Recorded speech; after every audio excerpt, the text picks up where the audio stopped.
በመቅደላና ተንታ ከባድ ውጊያ ተቀሰቀሰ። አብን ይፋ ያደረገው ሰበር መረጃ። ትራምፕ ኦማንን በይፋ አስጠነቀቁ። ሰበር ዜና። መቅደላና ተንታ በእሳት ነበልባል ተናወጡ። በደቡብ ወሎ ምዕራብ ቀጠና ዛሬ ከማለዳው ጀምሮ በሰባት የተለያዩ ግንባሮች የተከፈተው ይህ ከባድ ውጊያ የሁለቱን ወገኖች ዕጣ ፈንታ የሚወስን አደገኛ ምዕራፍ ላይ ደርሷል። የመከላከያ ሰራዊት እያሳየ ያለው አስገራሚ ጀግንነትና አሁን ከመሸ የተቀጣጠለው አዲስ ጦርነት ምን ይመስላል? ዝርዝሩን በቀዳሚነት እናስደምጣችኋለን። በሌላ በኩል በአገራዊ ምክክር ኮሚሽኑ ውስጥ ምን እየተከናወነ ነው? አብን በሁለት ኮሚሽነሮች ላይ በአጀንዳዎች ላይ በቀጥታ እጃቸውን አስገብተዋል ሲል ከባድ ውንጀላ አቀረበ። በከተሞች በተለይም በአዲስ አበባ አጀንዳ ላይ የተፈጠረው ድብልቅልቅና የፓርቲው አዳዲስ መግለጫዎች በዝርዝር እንቃኛለን። ከውጭ ዜና። መካከለኛው ምስራቅ በአዲስ እሳት እየጋየ ነው። ፕሬዚዳንት ዶናልድ ትራምፕ የአሜሪካን የረጅም ጊዜ አጋር የሆነችውን ኦማን በእቅዳችን ላይ ጣልቃ ከገባች ከባድ ድብደባ ይወርድባታል ሲሉ በአሰቃቂ ቃላት ማሳሰቢያ ሰጡ። ዝርዝሩን ይዘናል። አብራችሁን ቆዩ። ሰላም ውድ ቤተሰቦች እንደምን አላችሁ? ይህ ዜና ላፍታ ነው። ቪዲዮውን ላይክ በማድረግ ጀምሩ። ወደ ዝርዝር ዜናዎቹ አለፍን። ሰበር ዜና።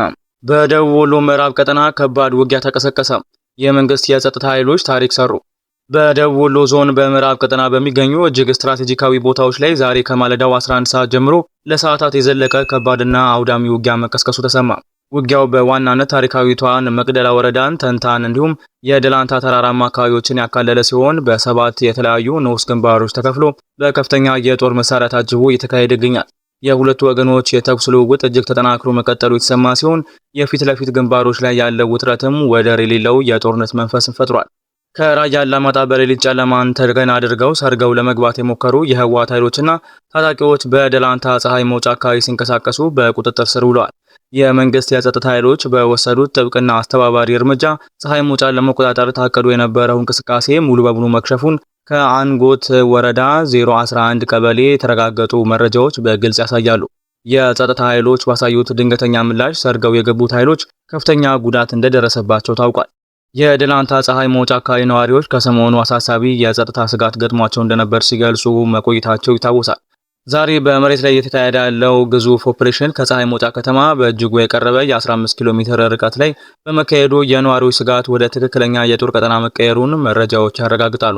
የኢትዮጵያ መከላከያ ሰራዊትና የጸጥታ ኃይሎች አካባቢውን ከማንኛውም የጸጥታ ስጋት ለማጽዳት እጅግ ወሳኝ እርምጃዎችን በመውሰድ ላይ ይገኛሉ። የቀኑ ውጊያ በዚህ ብቻ አላበቃም። አሁን ከመሸ በተጠናከረ መልኩ በአዲስ ግንባር ዳግም ማገገም የጀመረው ጦርነት ሁኔታውን ይበልጥ ውስብስብ አድርጎታል። በሰባት አቅጣጫዎች የተከፈተው ይህ ከባድ ውጊያ የሁለቱን ወገኖች የጦር አቅምና ስትራቴጂ የሚፈትን ሆኖ ቀጥሏል። ግንባር ላይ ያሉት የጸጥታ ኃይሎች ባሳዩት ጀግንነትና የውጊያ ስልት የጠላትን ኃይል ለመደምሰስ ሌት ተቀን እየተዋደቁ ይገኛሉ። በመቅደላና በተንታ ተራራማ አቀበትና ቁልቁለቶች ላይ የሚሰሙት የከባድ መሳሪያ ድምጾች አካባቢውን እያናወጡት ይገኛሉ። የጦርነቱ አውድ እጅግ ከባድ መሆኑን የደረሱን ዜናዎች ያመለክታሉ። የሰራዊቱ አባላት ሀገርና ሕዝብን ለመታደግ ያሳዩት ቁርጠኝነት ታሪክ የሚዘክረው አኩሪ ገድል ሆኖ ተመዝግቧል። የውጊያው አካሄድና የመሬት አቀማመጡ ለሰራዊቱ ድል መስጠት የጀመረ ቢሆንም አሁንም ድረስ የጦርነቱ ነበልባል ከፍተኛ ውጥረት ውስጥ ይገኛል። መከላከያ ሰራዊታችንና የጸጥታ ኃይሎችን በደቡብ ወሎ ምዕራብ ቀጠና እያሳዩት ያለው አኩሪ አፈጻጸምና የጀግንነት ታሪክ የሀገሪቱን ሉዓላዊነት የሚያረጋግጥ ትልቅ ምዕራፍ ሆኗል። አሁን ላይ አዲስ በተከፈተው ግንባር የተካሄደ ያለው ከባድ ውጊያ ወሳኝ ምዕራፍ ላይ የደረሰ ሲሆን በሰዓታት ውስጥ የሚኖሩ አዳዲስ መረጃዎችንና የጦር ሜዳ ውሎችን ይዘን እንመለሳለን። እሱም በዚህ መረጃ ላይ ያሉትን ማንኛውም ሀሳብና አስተያየት በኮሜንት ሴክሽን ላይ እንዲያጋሩን እየጋበዝን አሁን በቀጥታ ወደ ቀጣዩ ዜና እንለፍ። በአገራዊ ምክክር ኮሚሽኑ ላይ የከረረ ውንጀላ። አብን በሁለቱ ኮሚሽነሮች ላይ አጣዳፊ መግለጫ ወጣ። የአማራ ብሔራዊ ንቅናቄ አብን በአገራዊ ምክክር ኮሚሽኑ ውስጥ የሚገኙ ሁለት ኮሚሽነሮች በምክክር ጉባኤው አጀንዳዎች ላይ በቀጥታ እጃቸውን በማስገባትና ተጽዕኖ ለማድረግ መሞከራቸው ከባድ ቅሬታ እንዳለው በይፋ አስታወቀ። ፓርቲው ነሐሴ 11 2018 ዓ.ም ኮሚሽኑ ላቀረባቸው ቅሬታዎች የሰጠውን ምላሽ ተከትሎ ባወጣው ጠንካራ መግለጫ የተሳታፊዎችን ፍላጎት ለማስቀየርና አጀንዳዎችን በበላይነት ለመጫን ስልታዊ ጣልቃ ገብነት ማድረጋቸውን ተከታትለናል ብሏል። ኮሚሽኑ ከዚህ ቀደም የቀረቡ አቤቱታዎችን መሰረት አድርጎ የተወሰኑ ጥሰት ፈጸሙ የተባሉ አካላትን ከኃላፊነት ማስወገዱ አዎንታዊ ቢሆንም የሁለቱ ኮሚሽነሮችና የጥቂት አስተባባሪዎች አሉታዊ ጣልቃ ገብነት አሁንም አለመቆሙ ፓርቲውን እንዳሳሰበው ተገልጿል።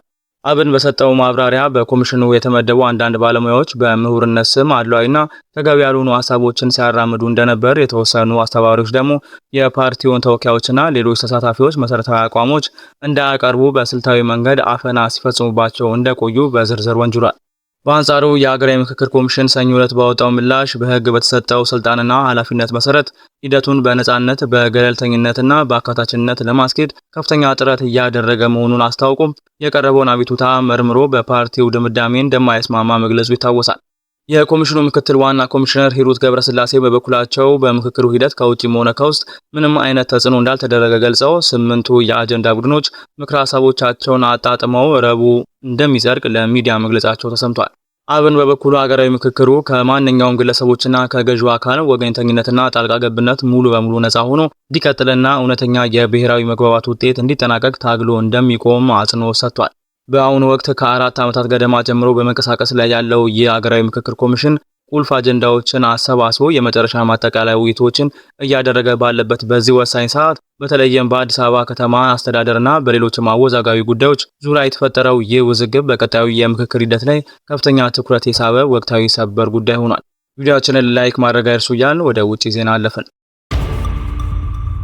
ኦማን ጣልቃ ከገባች እንጨፈልቃታለን። ዶናልድ ትራምፕ የሰጡት አስደንጋጭ ዛቻና የመካከለኛው ምስራቅ አዲስ እሳት።